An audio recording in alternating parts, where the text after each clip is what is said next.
Financial action task force ने पाकिस्तान को हुनूज grey list में रखने का फैसला किया। टास्क फोर्स के पेरिस में हुई मीटिंग में यह फैसला लिया गया। 1 मार्च से 4 मार्च तक चली इस मीटिंग में पाकिस्तान के मुतालिक एशिया पैसिफिक ग्रुप की रिपोर्ट पर गौर किया गया।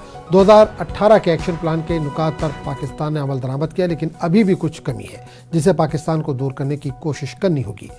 FATF के मुताबिक 2021 के वक्त से पाकिस्तान ने दहशतगर्दों की फंडिंग और मनी लॉन्ड्रिंग को रोकने के निज़ाम को बेहतर बनाने की जानिब तेज़ी से इक़दाम किए हैं और मुतल्लिका डेडलाइन की मियाद ख़त्म होने से कबल 7 में से 6 नुकात को मुकम्मल कर लिया है। ताहम पाकिस्तान को मनी लॉन्ड्रिंग से मुतालिक पेचीदा तहक़ीक़ात और प्रोसिक्यूशन के हवाले से सिर्फ एक और नुक्ते पर अमल दरामद यकीनी बनाना होगा।